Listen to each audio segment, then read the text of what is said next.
Assalamualaikum warahmatullahi wabarakatuh. Waalaikumsalam warahmatullahi wabarakatuh. Alhamdulillah, dengan rahmatnya Allah pada malam hari ini kita masih diberikan kesehatan iman kita, Islam kita, sehingga dapat menghadiri pengajian Ma'rifatullah di Wadah Thoriqat Sataria Sahih.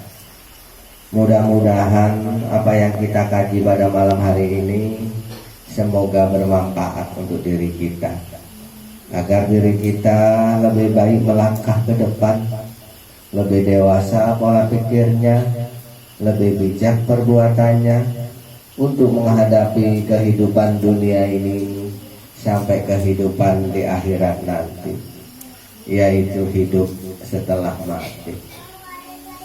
Wahai saudaraku yang hadir pada malam hari ini, tadi kita telah dengarkan tausiah dari Tuan Guru kita tentang masalah yaitu menyambut Ibu Sakban, yaitu Hari Raya Arwah untuk leluhur kita pada tanggal 15 Sakban. Itu biasanya di mana-mana umat Islam di seluruh dunia memperingatinya. Kalau dia itu mau betul-betul orang-orang yang beriman pada hari pembalasan. Tapi orang-orang yang nggak percaya zaman sekarang ini, banyak yang nggak percaya, maka ucapan pun diabaikan. Banyak sunnah-sunnah Rasul yang diabaikan oleh umat sekarang ini karena kurang percayanya. Itulah masalahnya. Jadi pada malam hari ini kita kaji ulang sajalah. Ini udah mau tutup tahun ya, sudah lagi mau tutup pengajian kita tahun ini, mau istirahat sebentar. Nah, kita kaji ulang. Yang kita ulang ini kajian 15 tahun yang lalu. mungkin orang-orang lama itu mendengarkannya. Kalau orang-orang baru mungkin belum pernah mendengar hal ini. Kita selalu mendengarkan tausiah ataupun ceramah para ustaz-ustaz yang di masjid-masjid ataupun di tempat-tempat mana dia berceramah tentang masalah masuk surga. Diambil daripada hadis Nabi yang berbunyi, mangkana akhiri kalamihi la ilaha illallah dahwalal jannah. Yang dari situ, barang siapa yang akhir hayatnya, kata mereka, itu mangkana akhiri kalamihi, ya nggak hayati. Barang siapa yang akhir kalamnya mengucapkan kalimat la ilaha illallah, dijamin masuk surga. Apa kira-kira ayat ini bisa dibuktikan ataupun bisa diyakini? Maka orang-orang yang ingin mengharapkan surga itu meyakininya. Dari mana dia itu meyakini ayat ini? Dari kaji-kaji tentang masalah kalimat la ilaha illallah. Kalau nggak dikaji nggak tahu. Bahkan kita sering mendengarkan, ya, mendengarkan di tempat-tempat perwiritan, di tempat-tempat orang takjiah ataupun genduri, selalu Pak Imam kalau membawa zikir yang kita dengar dengan seruan macam-macam banyak. Abdullu zikri Fa'lam anahu la ilaha illallah, ya. Abdullu zikri, sebaik-baik berkata, Fa'lam, ketahuilah, anahu, saya dia, enggak lain-lain melainkan Allah. Kira-kira itu betul enggak? Bukan antalahu ya, bukan antahu ya, tapi anahu, ya. Abdullu zikri Fa'lam anahu la ilaha illallah, sebaik-baik berkata, ketahuilah saya dia, enggak lain Allah. Bahasanya kira-kira begitu. Membahayakan ini ya, kalau dipelajari ini ya. Banyak orang-orang yang masih mabuk ketuhanan itu mengaku Allah gara-gara nggak memahami suatu kalimat yang apa sih ini, yang namanya apa? Yang kalimat yang mengerikan ya lah. Jadi kita pelajari kenapa dikatakan la ilaha illallah. yang bisa orang masuk surga itu, nggak lain melainkan Allah. Di situ nggak ada kalimat Robbi ya. Jadi nggak diartikan tiada Tuhan melainkan Allah. Ya. La ilaha illallah, tiada yang lain melainkan Allah. Kan begitu ayatnya itu ya. Ini masuk YouTube loh ini, kayak terang banget. Seluruh dunia ini bakal dengarkan, bakal baca. Jadi kalau bahasa kakek ini kira-kira menyala, nanti kakek doakan para ulama-ulama. Mungkin pengajian kita ditutup oleh mu'in begitu kan. Di situ bukan antallahu tapi anahu. Itu bukan la ilaha illallah, la ilaha illallah. Katakan. Kan mengerikan bahasa ini. Tapi bagaimana kok bisa diucapkan ini oleh ulama-ulama terdahulu? Kalau nggak antahu ataupun kalau dikatakan anahu, karena mereka mengetahui betul. Yang dikatakan la ilaha illallah itu mengetahui betul dari kaji diri kita masing-masing. Dalam diri manusia itu terbagi 3 bahagian. Ada yang maha gaib, ada yang gaib, dan ada yang maha jahir. Yang maha gaib namanya nyawa, yang gaib namanya sukma, yang jahir namanya raga. Nyawa itu nurnya Allah, bukan Allah, tapi nurnya Allah. Sedangkan sukma itu nur Muhammad, bukan Muhammad, tapi nurnya Muhammad. Raga itu nurnya Adam, nurnya bapakmu, bukan bapakmu, tapi nurnya bapak. Raga kita ini dari bapak, sukma kita ini dari Muhammad, nyawa kita dari Allah. Jadi kalau nyawa itu gak seumpama, dia bukan makhluk, dia itu gak seumpama, tapi dia itu nurnya Allah. Jadi cahaya ini bukan lampu, tapi cahaya ini yang dari lampu. Jadi andai kata lampu dimatiin, cahaya kemana? Pulang ke lampu. Andai kata bisa misahkan diri cahaya dengan lampu, andai kata bisa misahkan diri nur Allah dengan Allah, cahaya dengan lampu, uji coba, ambil plastik. Ini cahaya kita masukkan plastik, kita ikat rapat-rapat sampai nggak keluar, sampai angin nggak keluar, lalu matiin lampu. Masih bertahan nggak cahaya dalam plastik tadi? Hilang, lenyap begitu. Entah dari mana keluarnya. Itu juga nyawa tadi. Kalau bisa nyawa itu dipegang oleh manusia, manusia itu nggak bisa mati, bisa dipindah ke orang mati sana. Karena nyawa itu nurnya Allah. Ketika ditarik oleh Allah, siapapun nggak bisa menghalanginya. Macam cahaya lampu ini, cahaya terang ini, kita kurung, dimasukkan plastik, kita ikat rapat-rapat sampai nggak bisa keluar, lalu kita matiin lampu. Masih tinggal nggak? Nggak tertinggal, langsung kembali ke pangkat. Andai kata cahaya sendiri, lampu sendiri, ketika dimatiin lampu, lampunya dimatiin, cahaya pun lari ke sana, orang ketakutan. Ya. Sekejap mata, pep, hilang sekejap mata. Ini nyawa itu nurnya Allah, bukan makhluk. Itu nggak seumpama. Itu nurnya Allah. Tapi kalau sukma itu nurnya Muhammad. Sukma. Masih pamerikan kalau dengan Allah kan? Perbedaannya, Allah itu Tuhan alam semesta, zat yang berkuasa alam semesta. Tapi nurnya itu ada di alam semesta. Allahu nurus samawati wal ardi. Allah itu nur langit dan bumi. Nurnya ada di langit, ada di bumi. Nur gak ada. Dan di antara nurnya Allah itu nyawa, itulah ruh, itulah nurnya Allah yang gak seumpama apapun. Ruh itu gak keneng rasa, gak keneng pati, ya Allah. Tapi kalau sukmo keneng rasa, gak keneng pati. Kalau rogo keneng rasa, keneng pati. Itu kaji ini kayak wali songo kayak mana itu. Kaji ini wali songo dia. Ya, nyawa itu yang dari Allah yang nggak seumpama, nggak bisa diganggu juga. Bukan jadi artikan Allah di sini, di dalam kolbu ada Allah. Nah, jadi kalau dalam kolbu kamu itu ada Allah, kamu nggak pernah mati. Karena Allah itu nggak pernah mati. Hanya nurnya.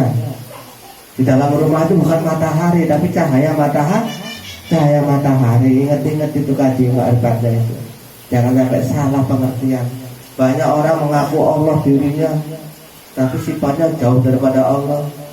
Sifat setan yang dibuatnya, nggak dipakainya. Tapi mengaku dunia Allah. Juga pun Allah. Nah, tadi kalau mereka itu pahami dulu kalau mau zikir itu. Jangan sampai kamu itu mengejek Allah gara-gara ulah kamu nggak tahu, kan begitu. Jadi apa bedanya nyawa dengan sukma? Nah, itu kan. Apa bedanya nyawa dengan sukma? Juga beda nggak kalau kelapa dengan sabutnya, dengan minyaknya? Yang namanya kelapa yang mana? Beda enggak?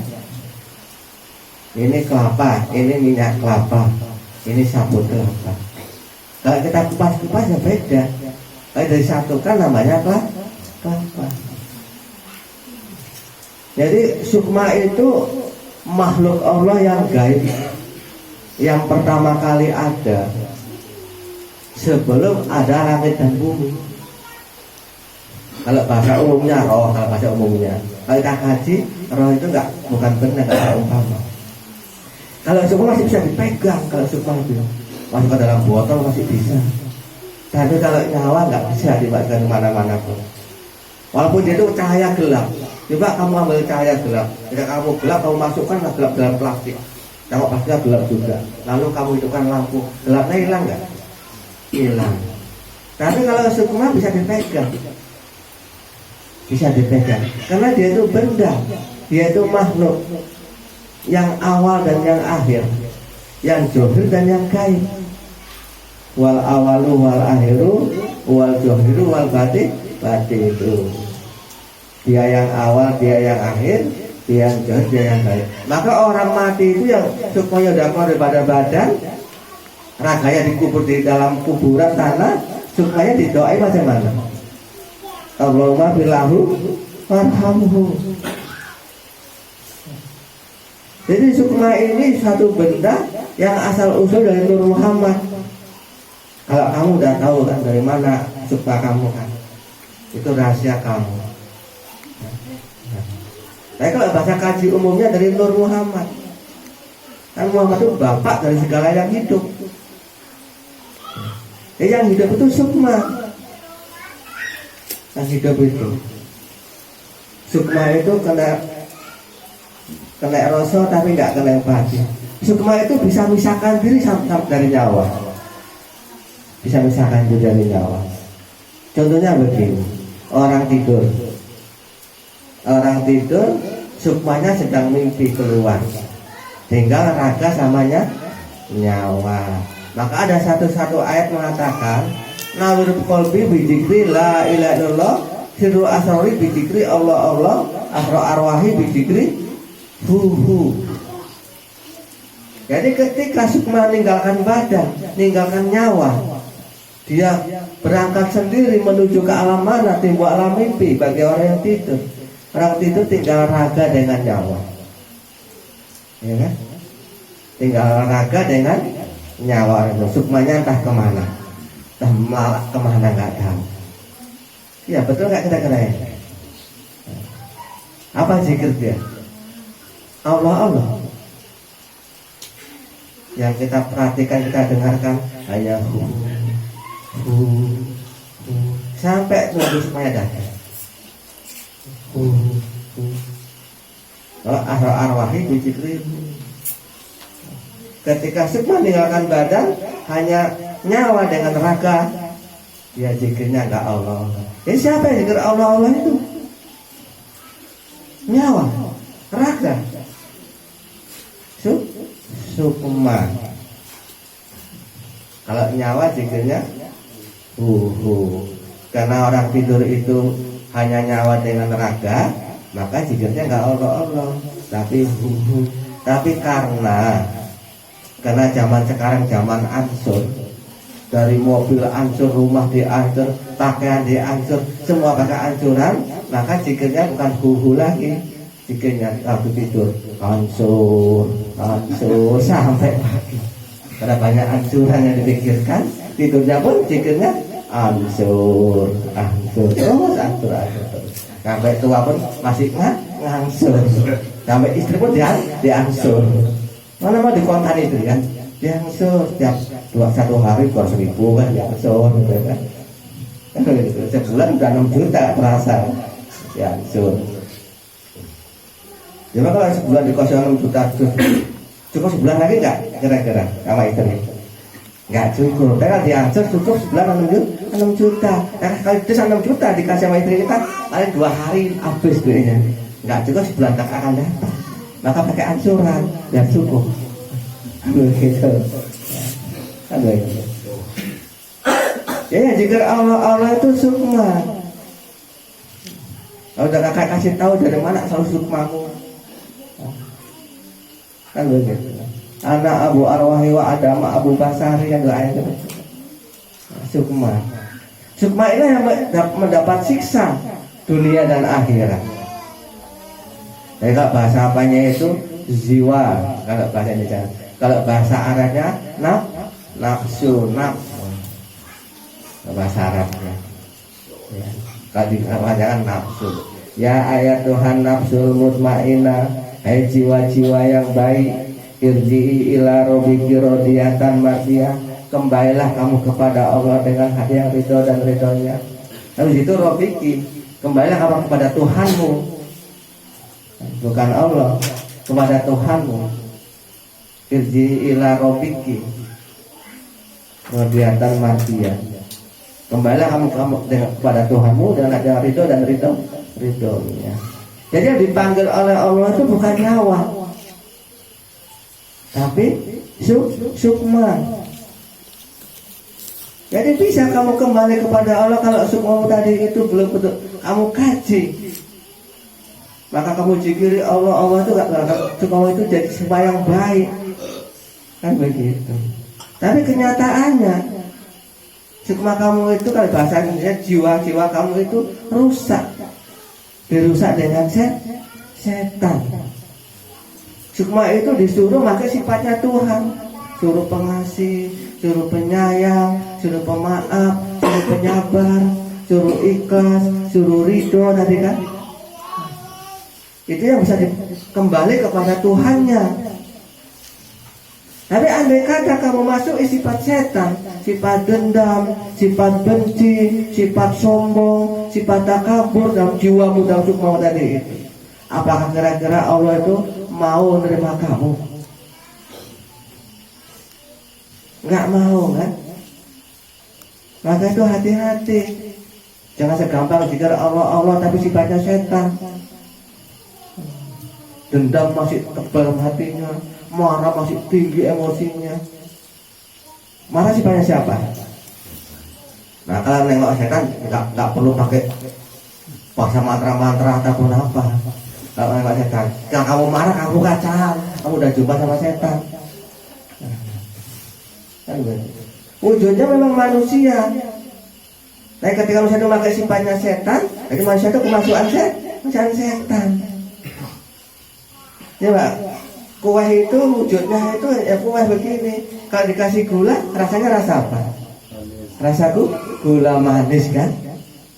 Jadi kalau kamu itu dimasuki setan, kamu itu siapa? Setan yang berwujud manusia, winal jinati wanas. Jin yang berwujud manusia. Jadi mungkin masuk surga jikanya Allah sifatnya macam setan. Oleh itu tadi Nabi Muhammad mangkana akhiri kalami lalu jawal jannah. Lain itu yang macam mana kata gitu. Enggak lain-lain adalah Allah. Ya harus penyayang. Enggak lain-lain kok. Mana mungkin Allah itu memarah kalau kamu habisnya malah itu. wajah jelek Allah nggak suka sama kamu. Karena Allah sifatnya jamal, keindahan, wajahmu merengut aja gitu, cemberut aja gitu. Allah mana laku ya kamu.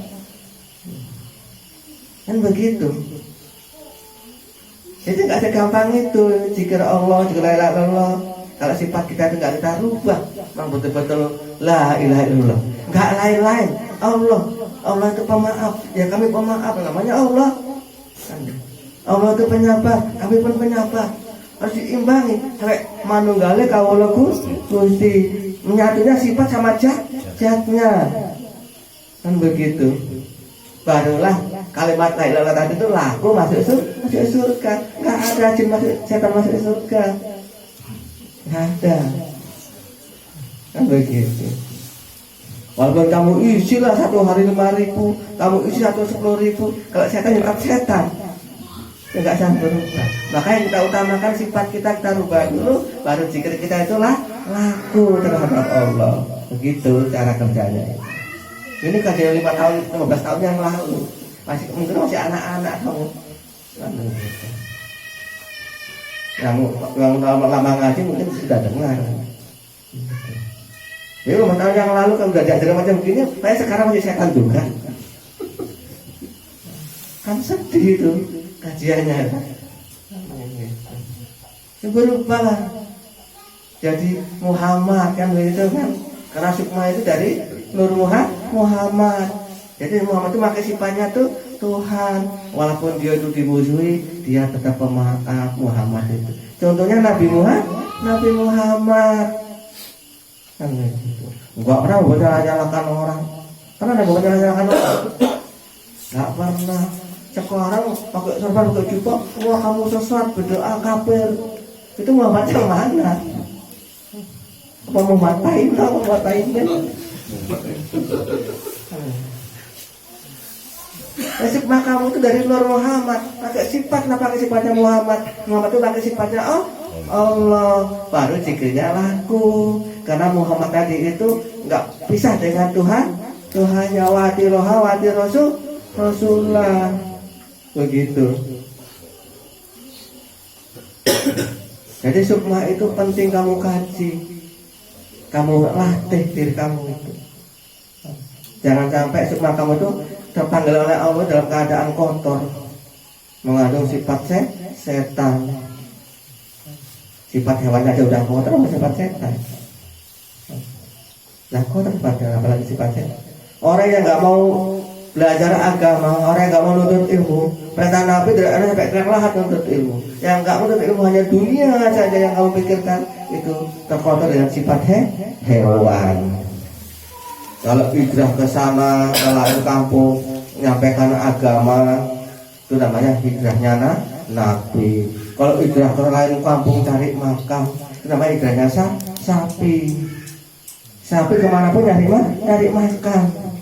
Tapi kalau Nabi kemanapun menyampaikan agama, merantau sana, merantau sini cari makan, itu hijrahnya sapi. Kan begitu. Ini kakak terangkan untuk kepentingan kamu. Jangan marah. Kalau marah berarti kena godaan setan, kan begitu. Kalau kesinggung, kakak nyentil ini. Kakaknya ngaji, bukan nyentil. Kakaknya ngaji. Nah, kalau kesinggung hatinya itu berarti masih ada sifat setannya.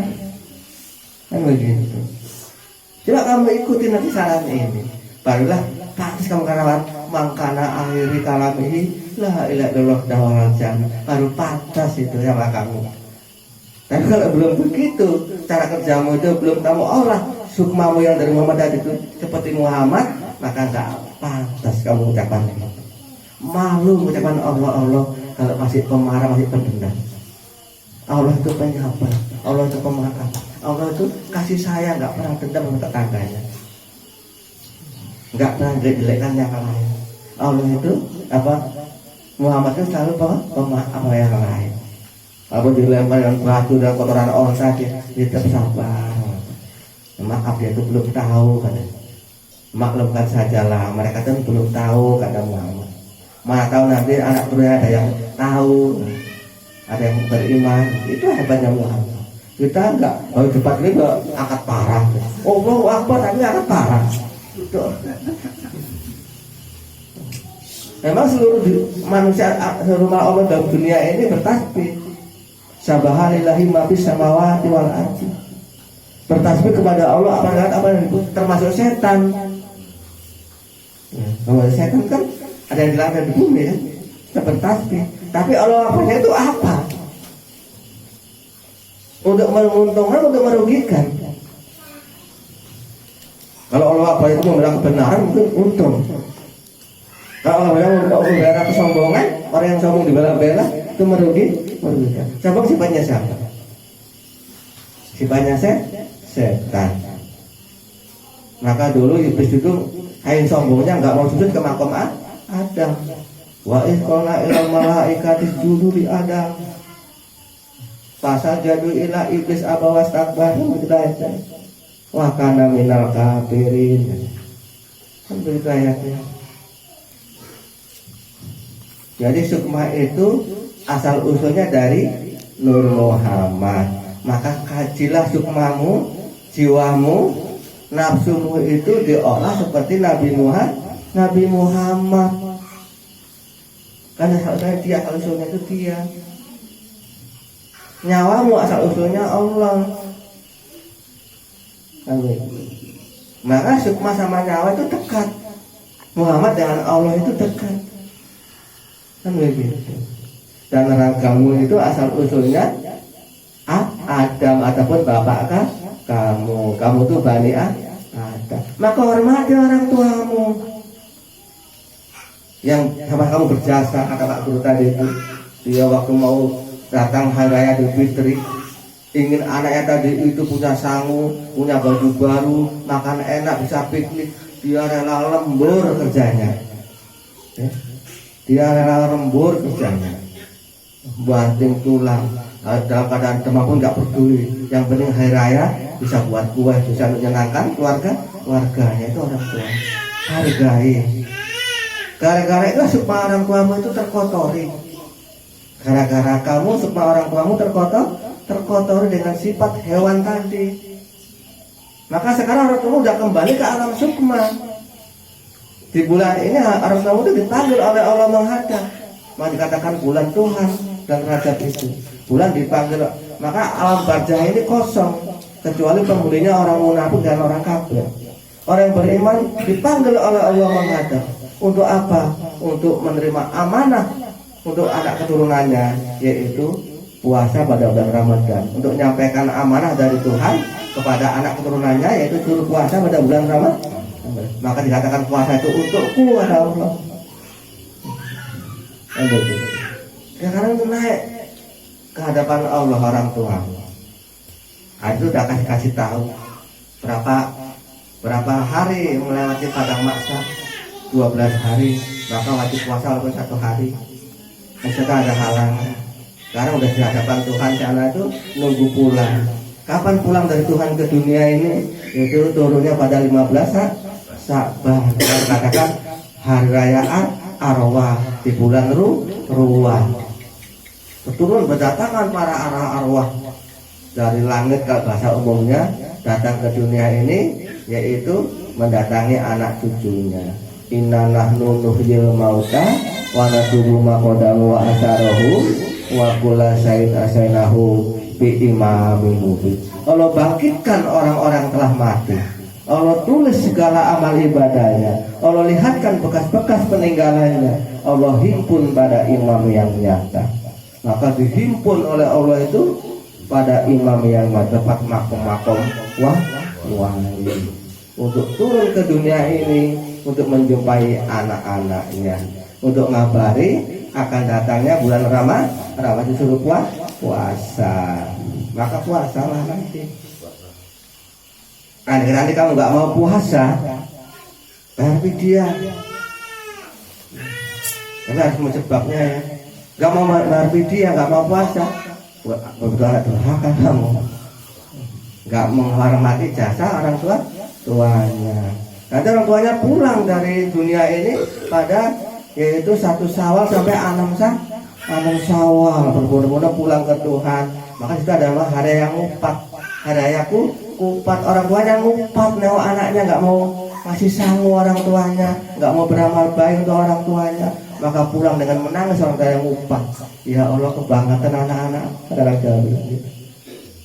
Terlalu anak-anakku nggak ingat sama aku. Dulu waktu dia itu masih kecil, masih nyambut hari apa namanya, hari Idul Fitri, hari makan-makan, aku berusaha sampai aku mencuri pisang tetangganya, aku jual. Tapi sekarang dia nggak tahu kan, nggak ingat sama aku lagi, nangis dia pulang karena hari aku upat. Hari besar orang ngupat, apa nggak bahasa apa Indonesia nya? Mengupat itu ada apa? Membangkit. Itulah kira-kira begitu. Itu. Maka puasa nanti. Dan nanti udah sabar turun Arab kamu sambut. Kalau orang umum di masjid itu, kalau orang umum itu diadakan sama Pak Kaum wali hakimnya, diadakan penyambutan Ibu Sa'ban untuk kemenangannya para arwah yang turun ke dunia dari Tuhannya. Ini nggak masuk akal. Nggak masalah. Andai kata kalian yang mendengarkan tadi itu nggak bisa menerima, jangan buru-buru disalahkan. Jangan buru-buru disalahkan. Mati dulu kamu, baru kamu tahu nanti. Oh, nggak ada ayatnya, nggak ada hadisnya. Jangan buru-buru disalahkan. Jangan mentang-mentang kamu orang pendidikan terus anggar benar-benar hadis. Akhirnya Allah itu luar biasa banyaknya. Banyak kamu yang nggak tahu. Jadi kalau kamu ingin tahu tentang hal ini, mati dulu kamu. Pada kamu tahu nanti bersadar kamu. Banyak sekali ini mau betul-betul ada. Kamu nggak tahu nanti orang yang itu wali-wali sana itu orang-orang hebat-hebat yang punya pesantren. Yang sesat di bagi itu ada aja yang besar arwah. Kan itu dia mati baru tahu dia rasakan. Nggak ada yang nyambut nangis ya nanti sama dengan orang ada yang empat tadi itu kan. Orang dia agama dijual belikan kok. Coba kalau kita pesantrennya itu nggak bayar, dikeluarkan. Terus sombong di masa orang hebat, orang yang tahu begitu begini, orang yang sudah imannya betul, masih bisnis juga ya kamu. Iya kan? Bisnis, jangan ingkari lah itu. Andai kata yang ngaji sama kamu nggak ada yang bayar, kamu nggak mau ngajar kok. Nah kamu nggak dipanggil di maulid Nabi, kamu datang ceramah, mana mau? Kalau dipanggil barulah. Itu amplopnya kecil, kamu pun apanya kecil-kecil juga, ayatnya pendek-pendek aja udah. Iya. Tapi kalau amplopnya agak tebal sedikit, ayatnya panjang-panjang. Gitu. Bahas ini apa yang masih bisnis juga kan? Jangan buru-buru nyalakan. Apa yang kakek omongkan ini? Pelajari dulu. Orang pas mati dulu kamu. Nanti kamu akan tahu apa yang kakek omongkan ini. Akhirnya Allah itu enggak terjangkau akal banyaknya. Hanya sedikit. Allah berjanji dalam Al-Quran, barang siapa yang bersungguh-sungguh beriman kepada aku, akan aku ajari ilmu dari sisiku yang tanpa perantara malaikat. Kamu masih perantara malaikat saja sudah sombong. Enggak langsung Allah ngajari kamu. Masa Allah itu bohong? Oh enggak Allah itu. Kalau Allah itu bohong, berperang aja kamu lawan Tuhan. Allah itu sudah kalau adil, maha benar dalam firman-Nya. Kalau mereka sungguh-sungguh beriman kepada aku, kata Allah, akan aku ajari ilmu dari sisiku tanpa perantaraan malaikat. Langsung Allah ngajari manusia yang sungguh-sungguh beriman kepada Allah. Termasuk kakek ceritakan ini. Jangan mentang-mentang nggak ada firman, nggak ada hadisnya, terus kamu tuh nggak percaya, kamu tuh sesat. Nanti kamu merasakan sendiri bagaimana keadaan setelah mati. Kalau ingin tahu mati dulu nanti kan. Jadi pulang ke pangkal tadi ya. Raga ini asalnya bapak kita, maka hargai bapak kita, jangan durhaka. Kata Nabi Muhammad, barang siapa yang durhaka kepada kedua orang tuanya, sesungguhnya mereka durhaka kepada Allah. Maka amal-amal yang baik yang kamu perbuat sehari-hari, setiap harinya merasa kamu orang hebat, orang suci, atau di masjid saja, ketika kamu durhaka orang kamu nggak laku terhadap Allah. Siapa contohnya? Al-Qomah contohnya, ahli ibadah, ahli zikir Al-Qomah. Tapi kita mau tinggal dunia, nggak bisa mengucapkan kalimat la ilaha illallah karena ada durhaka pada ibunya. Itu contoh. Maka kasih gampang. Hargai orang tuamu. itu asal-usul dasarmu. Menurut abang turun ke dunia ini sukmanya akan nempel di kolbumu. Nggak dikatakan kolbu itu rumahnya Allah, nggak rumahnya setan. Rumahnya Allah itu pemaaf kolbunya, penyabar kolbunya, kan itu rumahnya Allah. Kalau yang penghuninya setan baru pemarah itu kolbunya kan. Kalau penghuninya Allah itu marah kan? Nggak pernah marah Allah itu. Walaupun ada sifat al-ajabnya. Allah itu ngajak manusia itu kan manusia itu sendiri yang ngajak dirinya sendiri. Allah telah pengasih penyayang.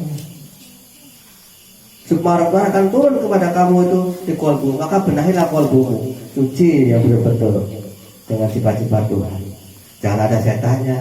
Nanti orang temu datang ke kolbumu cuma sama setan, mah kurang ajar anak tuh. Kamar pun kasih setan. Aku terus sama setan kan? Kurang ajar betul anak.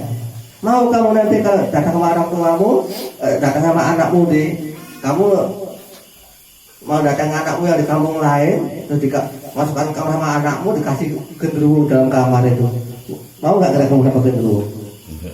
Bapaknya, anak kurang ajar tuh kan? Jadi bapaknya datang ke anaknya, kan? Datang pertama sama anaknya, karena udah lama nggak suka rindu, dan bertahun-tahun udah lama itu datangi anaknya ke sana. Dikasih kamarnya ada genderuwonya. Kira-kira mau nggak kamu? Kalau kasih ada genderuwonya lumayan, agak cantik sih kalau genderuwo, sama-sama serem. Ajak terus dari kamar kan begitu. Jadi kolbumu sekarang dibersihkan dari sifat setannya. Nanti suatu saat arwah orang tua akan turun kepada kamu, akan datang kepada. Dia itu masih punya tugas dari Allah walaupun udah mati. Kenapa? Karena dia itu walinya Allah untuk kamu. Orang tua itu walinya Allah untuk kamu, tetap masih punya tugas dia. Walaupun udah mati. Kan begitu. Ya kalau memang belum ada tugasnya lagi, kenapa kamu minta doa sama malaikat? Maka sawabi muslimah sahab kepada wali, sahab kepada nabi, kan? Pada suhada itu doamu jangan dengarkan itu kan. Tak sawab. Berarti kan kamu tak sawab kepada orang tuamu, siapa yang bekerja? Kalau kamu tak tolong sama orang tua, Pak tolonglah ambilkan cangkul, siapa yang bekerja? Orang tua. Kan begitu. Maka sawab pada wali itu yang bekerja itu walinya. Dimintai tolong, tak minta sawabnya, minta pertolongannya, minta sepaatnya kalau bahasa Nabi. Jangan tak pertolongan sama Nabi, siapa yang kerja? Kan Nabi kan? Itu orang masih kerja, masih punya tugas. Dia masih mengharapkan anaknya ada yang soleh. Maka dia berusaha di dalam hati tadi itu. Di dalam hati tadi itu kamu itu tobat, kamu itu ngaji, carilah guru yang ada wahai ada Nabi Muhammad. Dan seperti Nabi Muhammad tingkah lakunya. Jangan yang Allah Akbar bawa pedang, bawa bom. Jangan kamu ikut. Wah, mati sahid gitu kan bawa bom, mati sangit itu kena bom. Kan disuruh jihad itu di jalan Allah itu kan. Jihad kamu jalan Allah itu kan.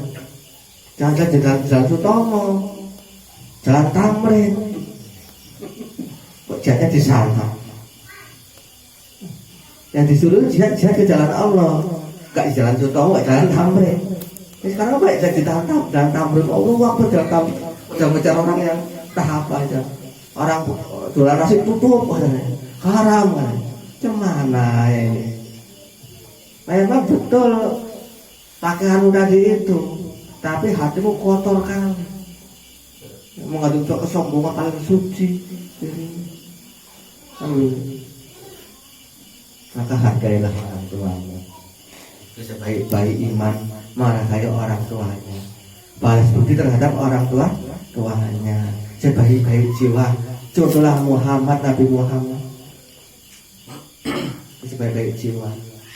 Gak akan jiwa ini terpenjara kalau kamu benar contoh Nabi Muhammad. Tapi kalau kamu itu gak mau contoh Nabi Muhammad, akan terpenjara dunia dan akhirat. Akan Allah susahkan jiwamu itu, dunia dan akhirat. Di dunia disusahkan, apalagi di akhirat nanti tambah susahnya lagi. Jadi orang yang susah itu jiwanya macam mana?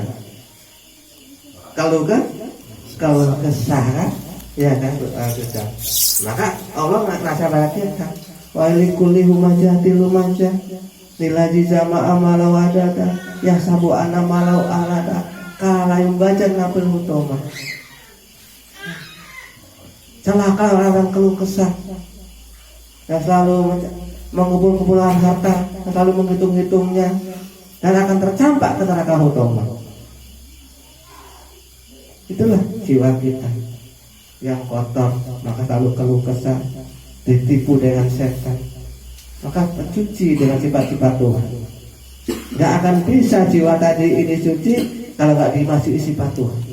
Gak akan bisa suci, tetap kotor saja. Sebab ada yang mengatakan begini, layak baru lahu sholatan bigori toharo. Tidak diterima Allah sholatnya jika dia ada suci daripada hadas. Ada berapa hadas yang wajib kita sucikan? Ada 4. Najis, ada kecil, ada besar, dan ada yang tersembunyi ada dalam hati, yaitu kotoran hati. Jadi sucikan jiwamu, supaya dicucikan, dibersih dengan sifat-sifat Tuhan. Ganti sifat setannya dengan sifat Tuhan, ganti sifat hewannya dengan sifat Muhammad. Insya Allah di orang tua turun ke dunia ini, sehingga di kalbumu nyaman dia. Ketika nyaman di diri orang tua, maka tentramlah dirimu di dunia ini. Nyaman, tenang jiwanya. Baru terpanggil dengan Tuhan. Hai jiwa-jiwa yang tenang. Kan begitu. Akan kembalilah kamu kepada Tuhanmu dengan hati yang ridho. Nggak akan bisa ridho diri kamu di dunia ini kalau nggak ketenangan jiwa tadi itu ada. Karena jiwa tadi itu kena dari sifat orang tuanya itu yang meridhoi kita. Karena jiwa kita itu bersih. Itu tadi gambaran tadi tentang masalah la ilaha illallah tadi. Tidak ada yang lain melainkan Allah. Maka roh, sukma, raga itu satu, namanya manusia kalau kita. Tapi terbagi atas 3, Nur Allah, Nur Muhammad, dan Nur Adam. Nur Allah itu nggak seumpama, nggak bisa dipegang setiap apapun, kan dia itu bukan benda, bukan makhluk. Dia itu dengan sendirinya, layak kamu selihi.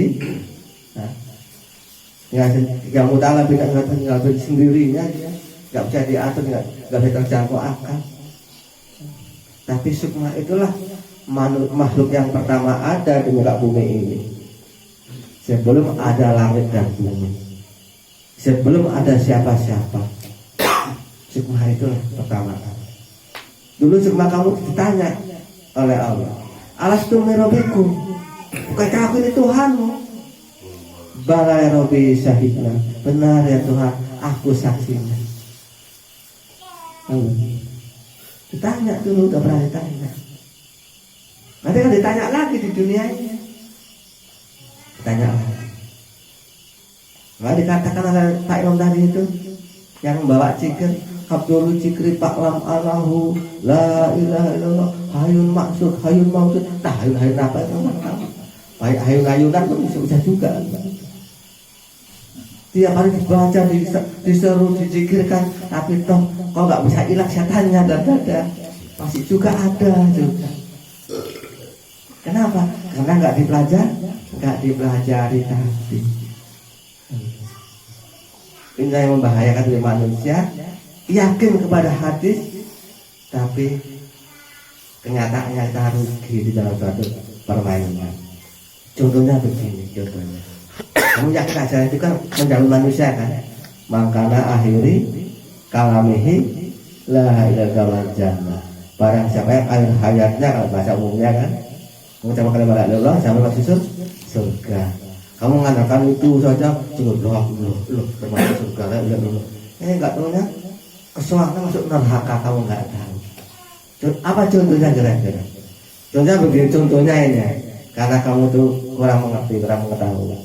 Kamu tuh punya kolamnya itu airnya keruh, nggak jernih. Kamu masuki yaitu bibit ikan mas 1000 ekor. Tiap hari kamu kasih makan. Yakin nanti dibuka 3 bulan yang akan datang 1.000 kali setengah kilo sudah 500 kilo setengah ton. Yakin kamu itu kan? Yakin, karena tiap hari ngasih makan nampak ikannya pun agak besar ya semua. Yakin 1.000 ekor tak masukkan sini kan begitu kan. Siapa kasih makan berarti 3 bulan akan datang akan dapat 500 kilo setengah ton. Yakin. Nggak tahu di dalam kolam tadi itu ada ular kabur, ada ikan gabus. Kalau kamu kasih makanya 2 ekor saja yang lewat ini, ikannya masih utuh. Dibongkar tinggal 2 ekor ikan masnya. Habis dimakan hama. Jahat hati kamu. Kamu yang meyakini dalam masuk surga, kan hatinya kotor, habis hilang. Pahala zikirnya itu di baru utangnya nggak cukup. Baru utang orang tuamu, baru utang anakmu yang orang pada tetanggamu, baru utang apa, baru utangnya nggak cukup. Pahalanya itu baru utang kamu. Akhirnya makan air kamu nggak ada dalam jannah, tapi dah susah surga nggak jadi, malah neraka kesusahan. Itu contohnya. Kamu lalu tapi nggak mau kaji, nggak segampang itu. Kalau emang begitu bisa udah menjamin kita itu, orang masuk surga semua, gak ada yang masuk neraka. Mau habis minum tua mau mati, lah mati lah. Habis minum tua lagi enggak. Belajar betul-betul. Betul-betul. Insya Allah nanti kamu akan mendapat suatu kemenangan sudah akhirat. Kalau kamu tahu hamanya yang merusak pahala, kamu tahu cara menghilangkannya itu hama-hama, insya Allah tanaman kamu akan tetap utuh daripada gangguan hama tadi. Akan mendapat keuntungan besar apabila ayat-ayat kamu. Dan dikatakan la ilaha Abdul Jikri Paklam anahu la ilaha illallah. Sebaik-baik berkata, ketahuilah, Paklam ketahuilah, anahu saya dia, la yang lain adalah Allah. Iya, nyawanya nurnya Allah, ya kan? Sukmanya nur Muhammad Rasulnya Allah, raganya nur Adam Halifatullah. Apa enggak Allah lain Allah itu? Nyawanya nur Allah, sukmanya nur Muhammad Rasulnya Allah, raganya nur Adam Halifatullah. Apa enggak lain Allah itu? Jadi kamu yang jadi khalifah. Maka kamu dikasih modal orang tuamu itu menjadi khalifah, istri kamu itu kan modal itu. Itu warisan loh jadi khalifah kamu. Jadi jangan jadi tuyul ya, jadi khalifah. Jangan jadi jin. Ada sebagai jinnya itu dari duit jadi namanya tuyul. Itu kelompok jin. Kalau nyari duit aja terus nanti pulang diminta sama perempuannya itu jadi tuyulnya itu khalifahnya. Kalau khalifahnya itu didik agama istrinya, didik agama anaknya. Kalau nggak mau didik agama istri anaknya, cari baik-baik bayar guru. Nah gitu kan? Nggak mampu didik sendiri, bayar tuh guru. Sekarang mana mau guru nggak dibayar kan? Kecuali guru yang nggak matanya buta, nggak tahu duit itu. Baru nggak apa-apa. Kalau matanya masih melontok, masih nampak perempuan cantik, masih suka duit itu. Kalau nggak dibayar nggak mau. Kalau kamu nggak mampu didik istri, didik anakmu, cari yang banyak-banyak. Kuliahkan anakmu, kuliahkan apa kerjakan biasa. Didik istrimu, suruh banyak sering-sering wirid, suruh banyak menjumpai ustaz gitu. Jangan lu dulu majalah bu. Tunggu anaknya tunggu banyak. Dibebaskan ke agama istri kita, jangan dikekang di rumah. Nanti nggak ada pengalaman agama, susah kita kan begitu. Iya paham kan? Biasanya kan betul-betul ada ustaznya datang itu kan. Walaupun dia itu nggak dengar sama ceramahnya, ngomong sendiri, tapi masih ada lumayan, masih mau pakai jilbaban gitu kan, lumayan. Jadi kira-kira yang tadi yang kakek omongkan ini bisa menerima ini ya? Bisa menerima.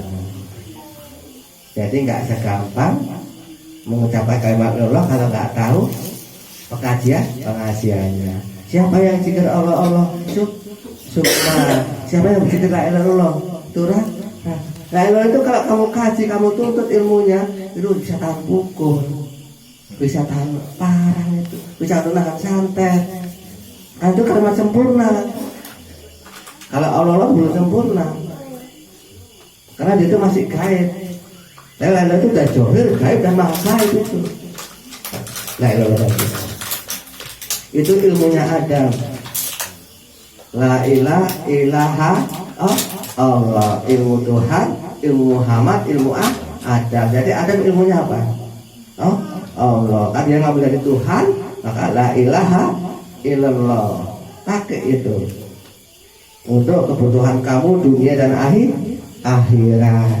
Maha tahu apanya kamu itu sedang terpuruk ekonomimu. Kenapa terpuruk? Zikir kamu itu nggak sampai pada Tuhan, nggak bisa manggil Tuhan, nggak sampai pada Muhammad.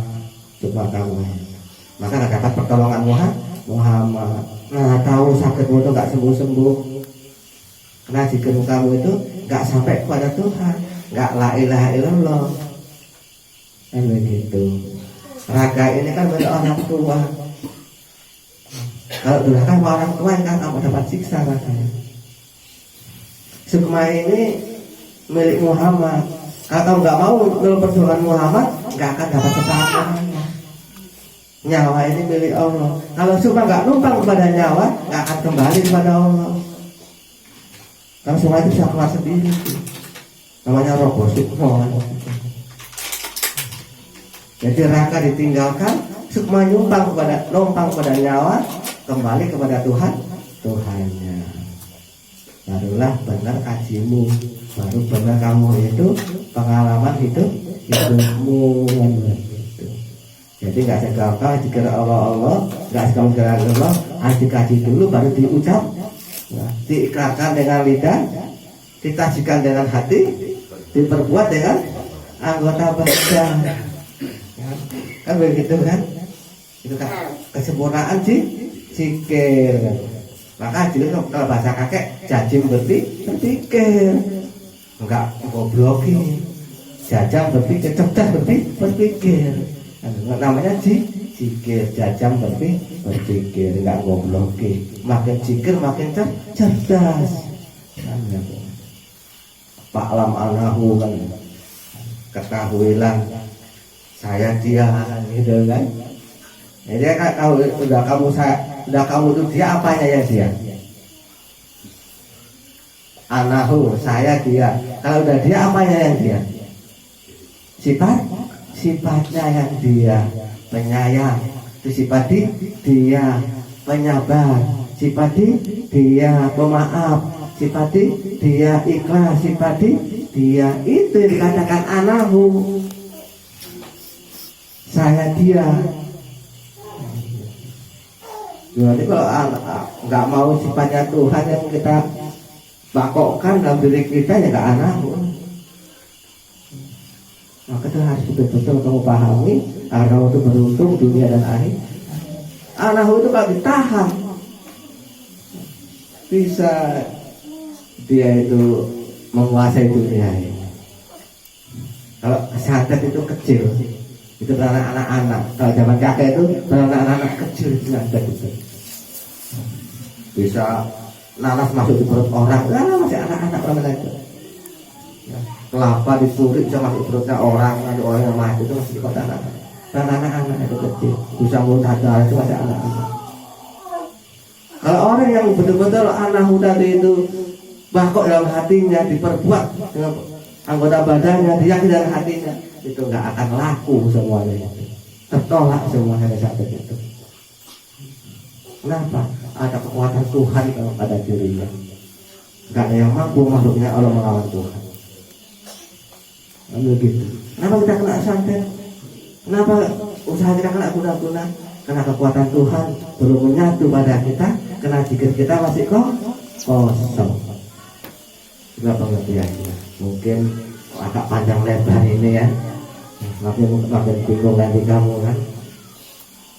Jadi dikata la ilaha illallah tadi itu enggak apa kan? La ilaha illallah berarti dalam diri manusia itu ada tiga, Nur Allah, Nur Muhammad, Nur Adam.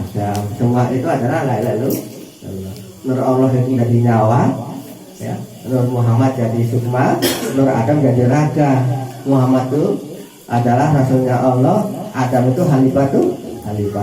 Jadi halifah kamu. Insya Allah zikirmu itu laku di mata Allah. Mungkin pada malam hari ini yang kita utarakan untuk kita semua, kita tutup dengan doa. Assalamualaikum warahmatullahi wabarakatuh. Alhamdulillah, Bapak Ibu Bapak sekalian, itulah tadi kita usia daripada kakek guru kita yang mengupas tentang jasad, jiwa dan nyawa, ya. Jadi jasad dari nurnya Adam, jiwa kita dari nurnya Muhammad, dan nyawa kita dari nurnya Allah, ya. Jadi jiwa kita ini kenapa? Allah ya. Kita nurnya Muhammad, ya. Jadi Muhammad kamu sekarang siapa? Saya udah tahu ya. Saya sebutkan sudah tahu siapa. Berarti kalau udah tahu nurnya Muhammad, ketika menyebut Allah siapa yang kamu ragukan? Jangan jadi cewek cantik, tanya yang zikir cewek cantik jadinya nama cewek itu pula jadi nama apa yang oleh panjang banyak. Nah, ada yang katanya ada bayangan putih datang ke pandangan, ya hilangkan, nafikan segala yang datang. Jangan karena cewek cantik tadi tunggu terus ya, akhirnya tergoda dengan cewek cantik. Ya. Setelah itu dia cari cewek cantik dalam nyata, yang itu. Jadi zikir itu bahaya kalau kita memahami cara, ya, dan tata caranya, maka kita akan bisa juga tersesat, ya. Dari kata kakek Malik jelas tadi bahwa jiwamu dari nurnya Muhammad, bukan Muhammad terdahulu tapi Muhammad yang sekarang. Siapa wali kamu sekarang yang kamu ikuti, ya. Dari situlah nur kamu, nur jiwa kamu. Maka kita tahu tidak Allah siapa yang kamu perhatikan. Tapi itu kira-kira. Nah, jadi saat itu nggak paham nanti mulai 15 tahun yang lalu sampai sekarang juga nggak paham, nggak mudeng ya wes. Ya makanya aku halawat itu rajin harus malas, ya. Ikut halawatnya malas. Pak guru lu mah korong kakak, untuk lu kakek marah tapi ya mesem juga marah yang nggak awak, tapi awak yang ngeri sudah juga. Apa itu dipecat awak jadi kalau kita mau ya kan. Nah jadi mudah-mudahan nanti di malam Jumat ini tolonglah, ya. Kita mau samban, mau puasa, halawatnya agak dulu langkah-langkahnya, biar paham idenya kata-kata tadi. Katanya, alhamdulillah pengajian ini kami tutup sampai di sini. Mudah-mudahan bisa kita pahami, ya, Bapak Ibu kami sekalian, ya. Dan kedepannya kita lebih memahami cara kita untuk beribadah dan mengenal Allah. Jadi demikianlah tadi segala acara-acara kita yang telah dilakukan dan telah disampaikan kakek guru kita. Maka sebelum kita penyampaian doa yang dibawakan abdi baik, ya, Pak Dedi Dharma, Muhammad Dedi Dharma, maka mari kita bagikan Fatihah kepada baginda Nabi Muhammad Sallallahu Alaihi Wasallam. Al-Fatihah. Alhamdulillahi binasin. Alhamdulillahirobbilalamin. Ar-Rahmanir-Rahim. Maliki yaumiddin. Iyyaka na'budu wa iyyaka nasta'in. Ihdinas siratal mustaqim.